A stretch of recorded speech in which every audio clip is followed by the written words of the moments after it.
रथ हो गई तो इतना भैया लोग बैठल हुआ।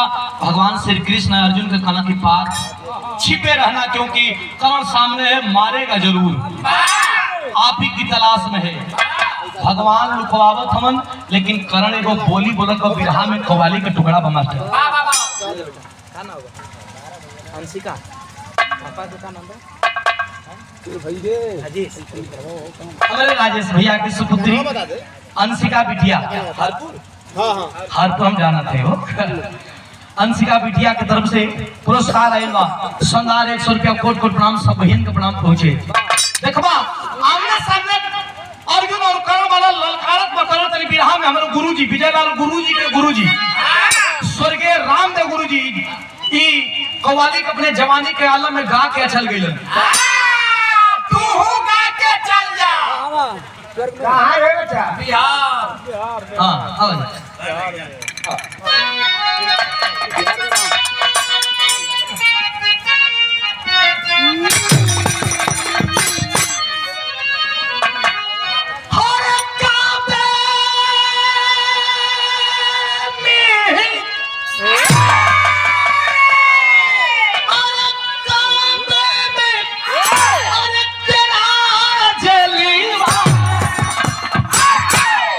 अरे काशी में न जा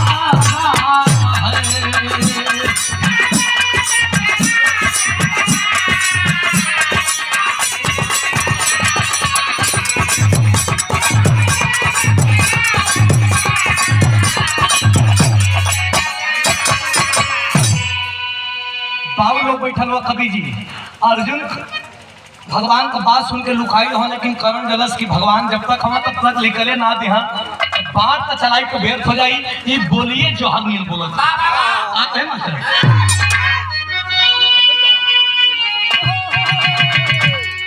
अरे क्या अच्छा है, अरे क्या अच्छा है कि मर जाओ बेकार के जीने।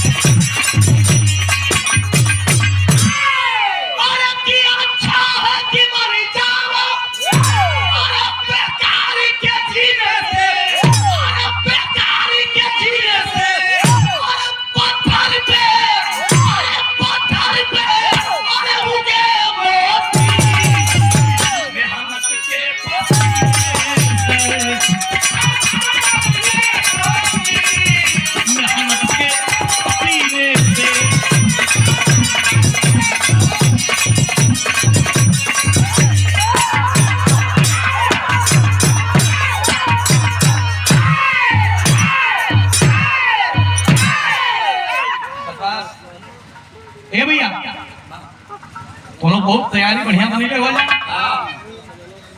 ढेर गरमैलो पे आग लग जाले।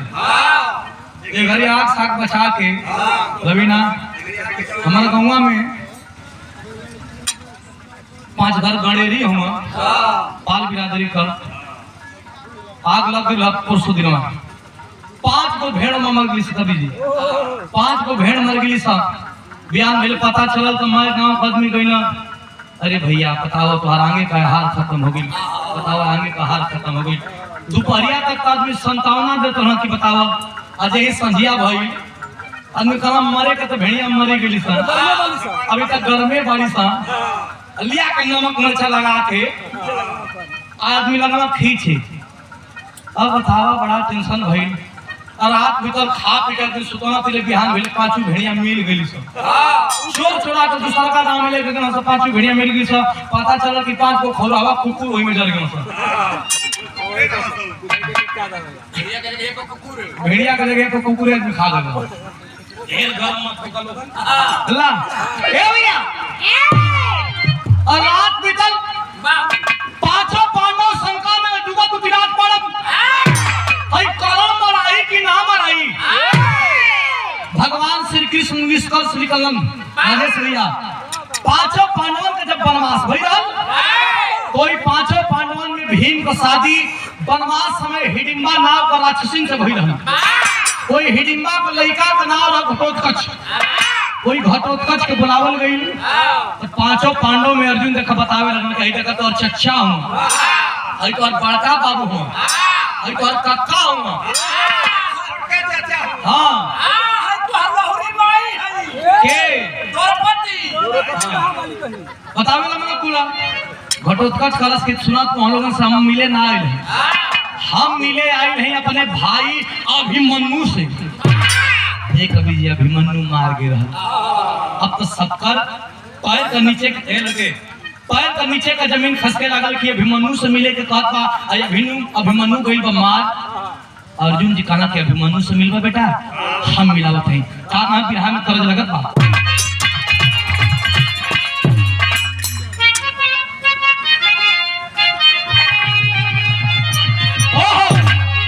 यही देखा गंगा माई का कछार पर कोनो मेहरारू को भी आवे रहल का कहे, अरे गंगा किनारे मोर बोले, अरे हजार बार बोले, अरे हमार पिया हमसे ना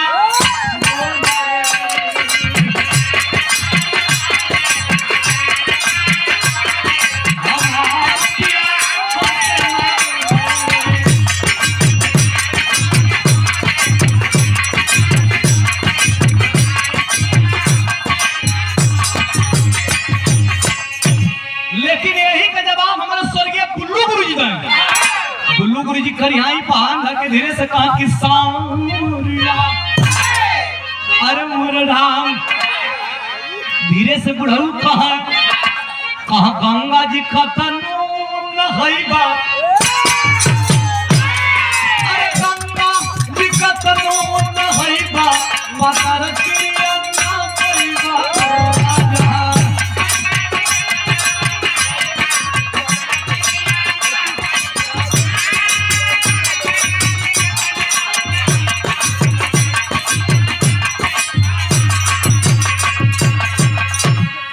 अंशु बाबू हरपुर से हमारे भतीजा राजेश भैया का सुपुत्र हूँ।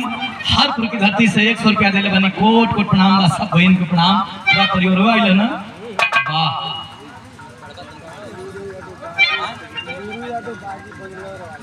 बागी बेंगलोर वाला नीरू यादव जी, वाह भैया आपके द्वारा पुरस्कार देवल गइल बा, कोट कोट प्रणाम, सब बहन के प्रणाम बा। लेकिन भाव लगल बिरहा में बड़ा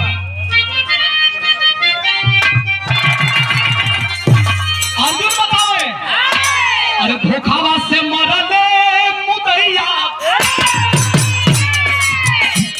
अरे धोखावा से मरले मुदैया, अभिमान धैया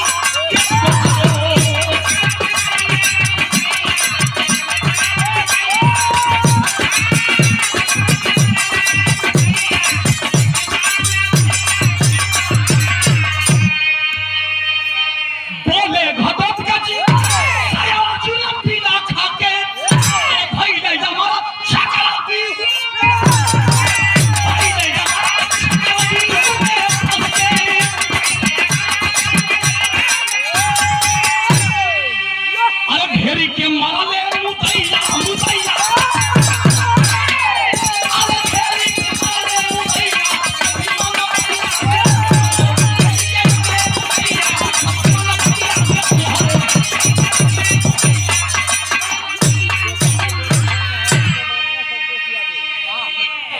गोपाल डेयरी गन हाउस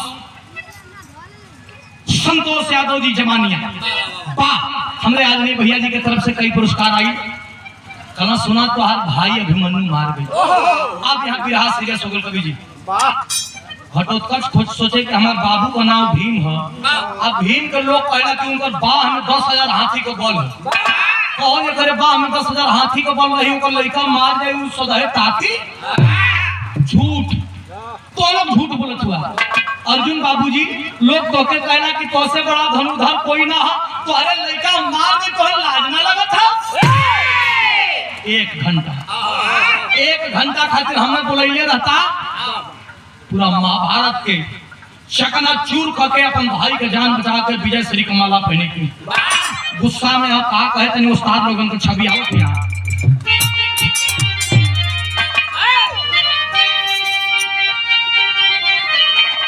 वह तरजिया का लाइन बाकी तोर नैना कटार अरे कि तोर नैना कटार अरे गड़ी गड़ी जाला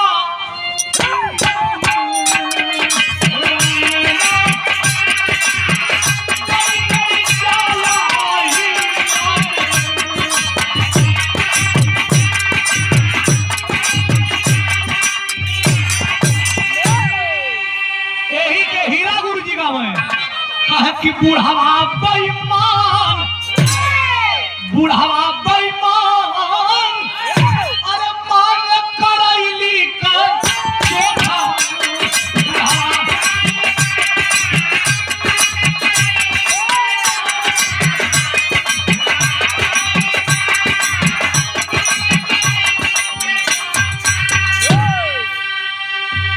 लेकिन घटोत्कच कहे हम मैं ना बोलेला लोगन का कहे मास्टर अरे बोला बाका जुझार अरे बोला बाका जुझार और काहे हम के बोलैता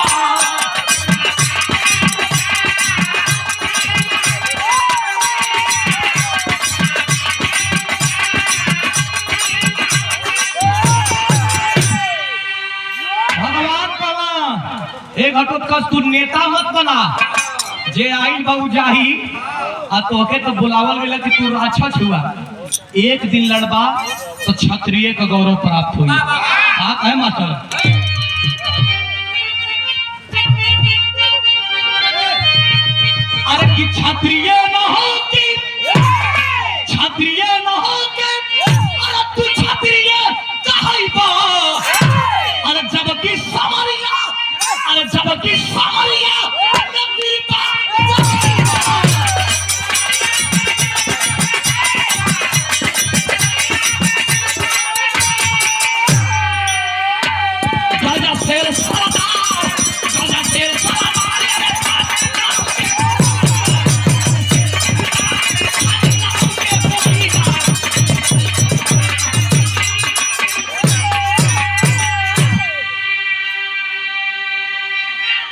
यादव बिरहा म्यूजिक बा बड़ी दिन के बाद बाबा कैसे कैसे चलेगा शानदार 100 रुपया पुरस्कार देखा था यूट्यूब चैनल लागल बा यादव बिरहा म्यूजिक आपके तरफ से 100 रुपया कोट कोट प्रणाम पहुंचे बैरनपुर की धरती से श्री हनुमान यादव जी आदरणीय बाबूजी की तरफ से 51 रुपया कोट कोट प्रणाम और जितना चैनल लागल बा यादव बिरहा म्यूजिक जी के म्यूजिक मोनो एंटरटेनमेंट सौम्या फिल्म निशा फिल्म तमाम जितना चैनल बा सब लोग अपन आशीर्वाद देला हमके बड़ा सम्मान मिलेला सबकर स्वागत बा अब तो देखा भगवान का नेता मत बना के जैसे मारल गेला विधि का विधान तू का करे अपने बाबू को ओर से आई हो लड़े या लागत हो अपन बबुए के चापे बिहान भइले अगर बाबू का असली लड़का हो तो बिहान भइले जाके अपन बिकाई दिखावा बिहान भइल अब हाथी में शरीर लेके हलल जब तो नजारा कुछ बदलत हो मास्टर हाँ एकदम बोल दे मंजीत माफिया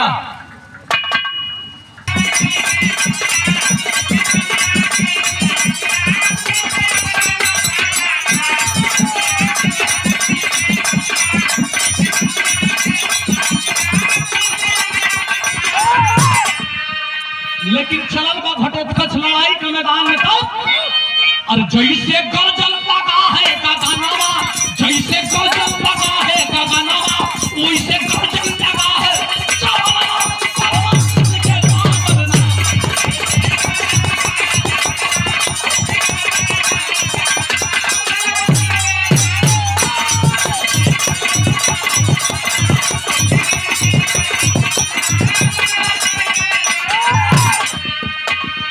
अरे पाँव से रौदे हाथ से मसले अरे सेना लगन पड़ा है अरे हो कार मचल धरती पे समझ लगन खबर है तो कैसे होई जगह बदलवा पहले बातें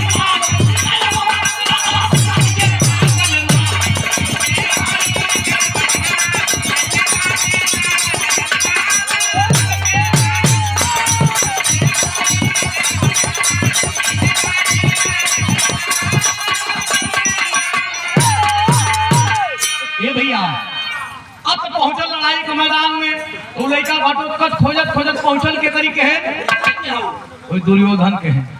कभी जी दुर्योधन के जाके कहलस प्रणाम बड़का बाबू। दुर्योधन कहला तू के वो भैया? हम भीम के लड़का है, हमारा नाम घटोत्कच हो। अरे बड़का बाबू तो के मुआवे आइल है। कहना हाई देखा बड़को बाबू कहा था मुआइबो करब। तो गुस्सा में लाल बा एक एक हथवा में 20-20 गो के लोकत चलत हो। जब लोकत चलत हो मास्टर तो टेरी के भाव बा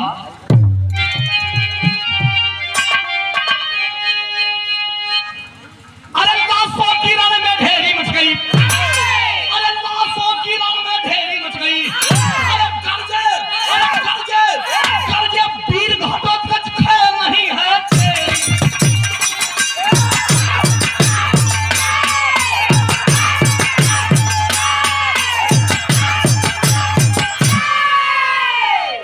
वीर घटोत्कच खैर नहीं है तेरी, लाशों की रण में ढेरी मच गई। अरे पहुंचा ले अपने मित्र का लग गए। दुर्योधन कलश के हम मार जाए जी खाए आज खाना काहे खाना जानो अमोघ शक्ति रखले हुआ। अमोघ शक्ति रखले हुआ ही घटोत्कच का सीना पर चलावा नहीं तो आज लगा था हम का जान बची उची करण काना की यही निपुर्री पे चलावे खातिर मार रखले आई।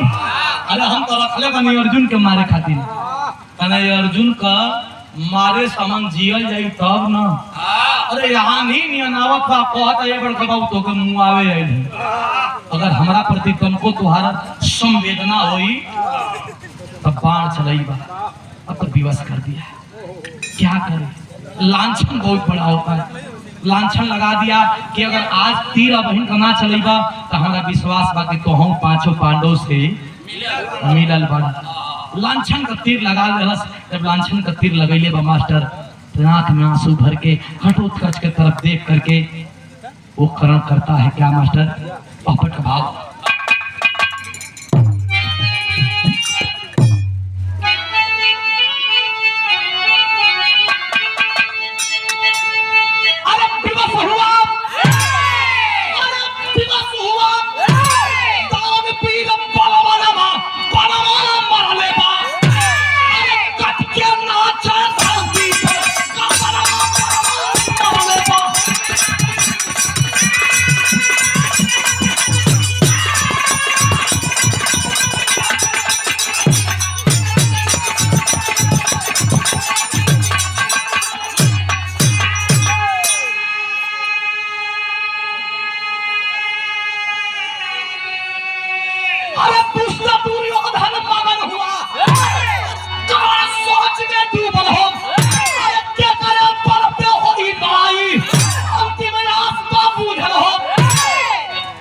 घटोत्कच का गर्दन कट के रणभूमि में गिरल बा।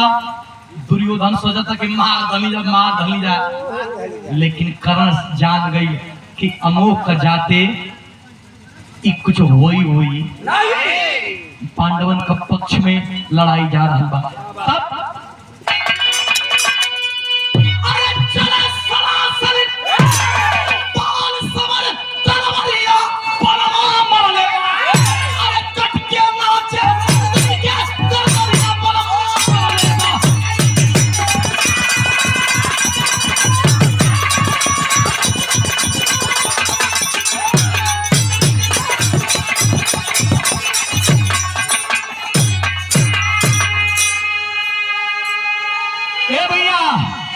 गर्दन कट गई घटोत्कच का 5 मिनट और भी रहा था।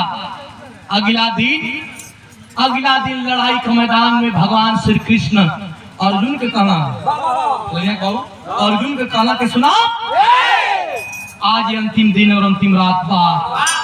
आज अगर लड़ जाबो तो हमारा कुछ विश्वास हो, अगर ना लड़बो तो हमारा दिक्कत बा काहे कि अमोघ होकर चल गइल बा।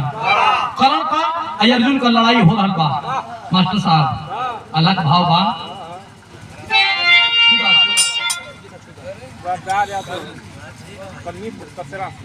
सरदार यादव जी के मित्र कसरा के धरती से हमरे आदरणीय बाबूजी की तरफ से 101 रुपया बा। मित्र मंडली भी एकत्रित भइल बा। सबके कोट कोट प्रणाम। सब बहन के प्रणाम। ओइजे घटा बड़ा मत ओइजे छुआ।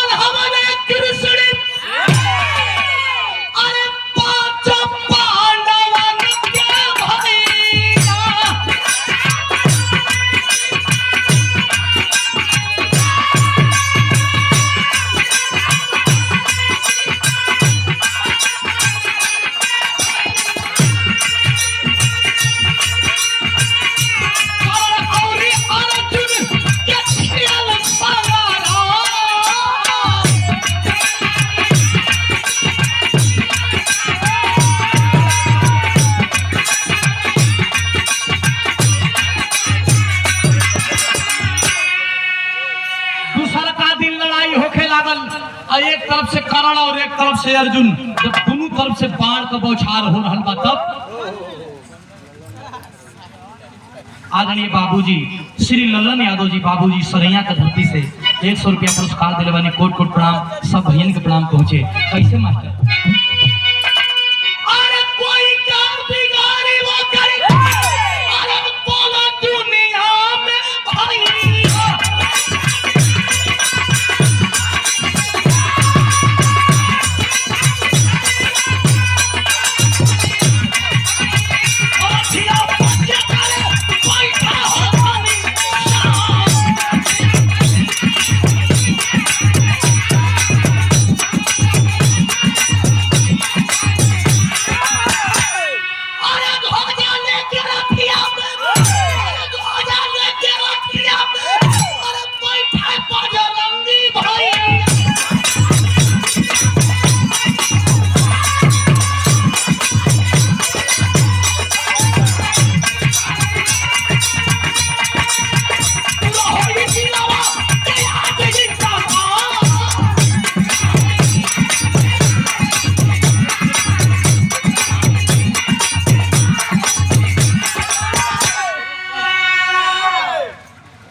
सरैया के धरती से श्री राजन यादव जी हमारे आदमी गाजीवन जी की तरफ से पुरस्कार है 100 रुपया। कोट कोट नाम आए जी, बहुत बहुत धन्यवाद।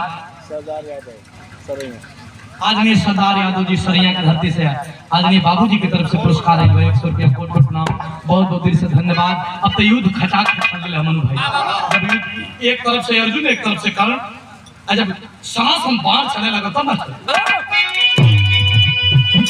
अरे की हानि हानि बनवा, अरे की हानि हानि बनवा, अरे चलावा पीर अर्जुन भाई।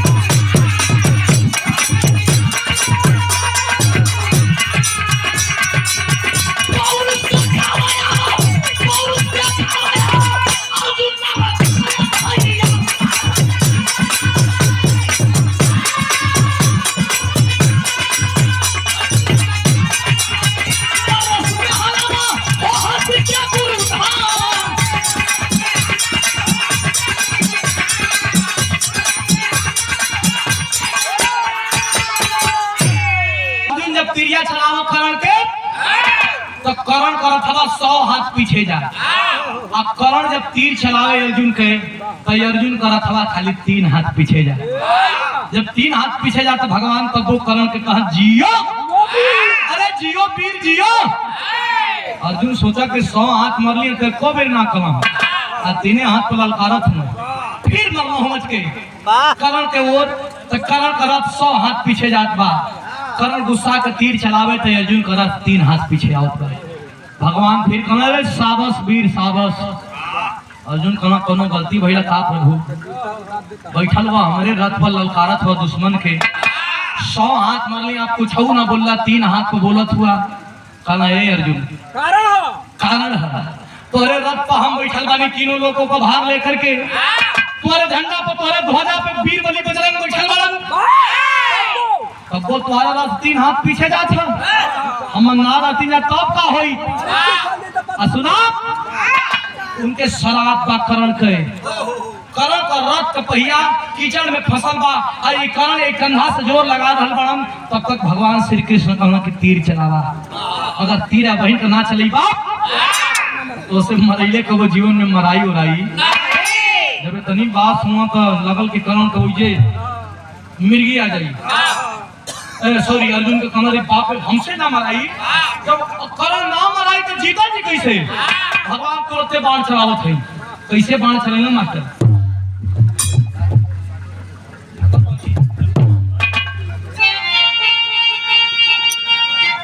ये बात बोल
करण का घुमरू रहल छटपटा रहल बा।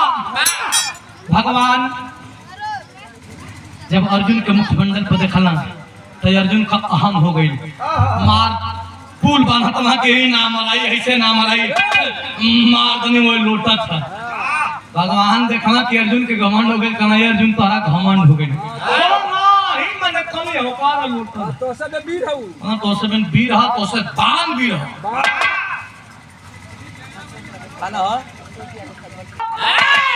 श्री कृष्ण भगवान कवि जी तकी हन श्री कृष्ण भगवान को चलाई करण वो छटपटा था, लेकिन तब तो से वीर बा। ब्राह्मण का भेष बना करके अर्जुन के अपन चेला बना के लेकर निकल गई। चला परीक्षा ले लो जाओ। लोट पोटत बा वही धरती में, आप मर जाए तब मर जाए, मुंह से ब्लड खून आ रहा बा। ब्राह्मण का भेष बना करके श्री कृष्ण भगवान कहते हैं कि हे दानवीर कर्ण, उठो दानवीर कर्ण, तुम्हारे दरवाजे पे कोई भिक्षा मांगने के लिए आया है। मुंह में माटी बा, मुंह में खून बा, आंख में लोर डबडबाई बा। जब पलट के देखलस तक ब्राह्मण का एगो चेला खड़ा बा। क्या चाहिए प्रभु, क्या चाहिए प्रभु? कहना मैं तो दान लेने के आया हूँ।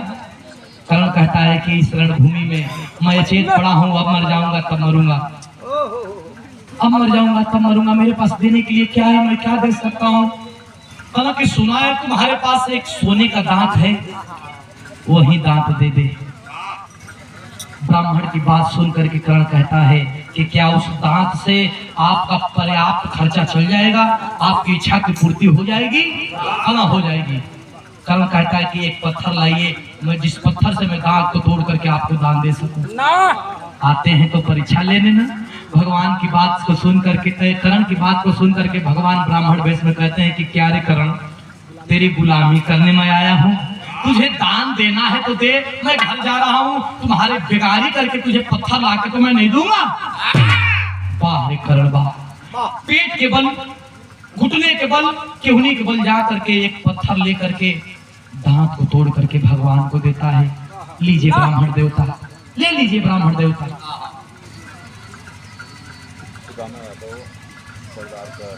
दान दिया वो कर्ण, तो भगवान दान लेकर के गए हैं परीक्षा लेने, सोने का दांत तोड़ करके दे दिया। और जब वही भगवान लेते हैं तो परीक्षा लेते लेते कहते हैं कि क्या रे कर्ण, तुझे कोई नहीं बताया कि किसी भिक्षुक को झूठा दान नहीं देते? ये दांत तो दिया है सोने का, ठीक है, लेकिन झूठा है, इस दान को मैं नहीं लूंगा, मैं जा रहा हूँ। भगवान की बात को सुन करके अचेत हो गया कर्ण। अरे ऐसा मत करिए, मेरी वर्षों की तपस्या विफल हो जाएगी। झूठा दान नहीं देंगे, मैं इसे धो करके दूंगा, मेरी तीर और धनुष कहीं अगल बगल होगी। हे प्रभु, हे विप्र, ला दीजिए, ला दीजिए, थमा दीजिए। भगवान कहा फिर बेगारी करो था तो हर तीर धनुष लिया बजाय ले, तू दान देवा तो दान तुम कौन जाई। बाहर करण बा, पेट के बल, केहनी के बल जा करके अपना तीर और धनुष ले करके दांतों से प्रतंचा चढ़ा करके धरती में मारा, छेद हो गई, पानी का भप्पारा निकलल, वही पनिया से दांतवा के धो करके और भगवान को दे दिया। लीजिए प्रभु वर, ले करके चल भी दिए। और जब चले तो आदमी अक्सर चलेला तो पैर का एड़ी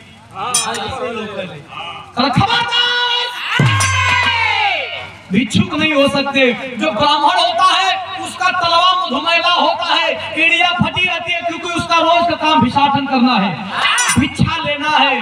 और जो रोज पैदल चली कोस, 2 कोस, 4 कोस, 5 कोस, तो हार तारू त लागत है कि कीरी नुगल है।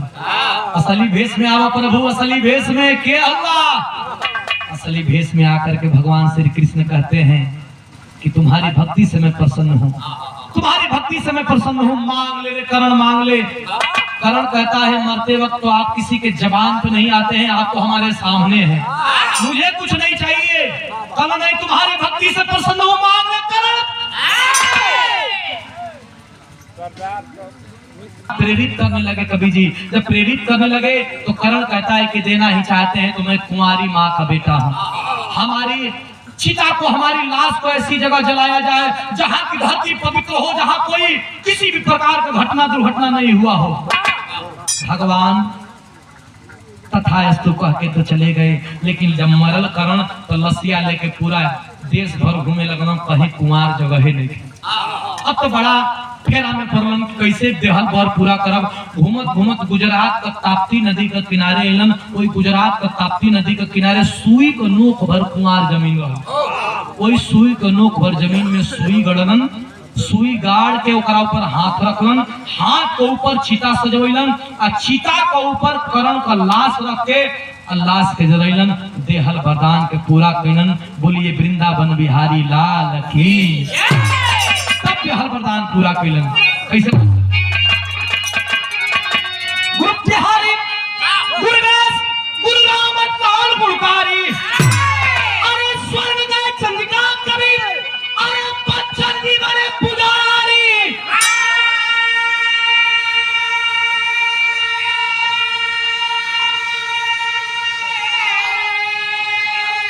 अभी जी तनी बढ़िया आई मंचे पर बढ़िया प्लीज 1 सेकंड खातिर। कैसे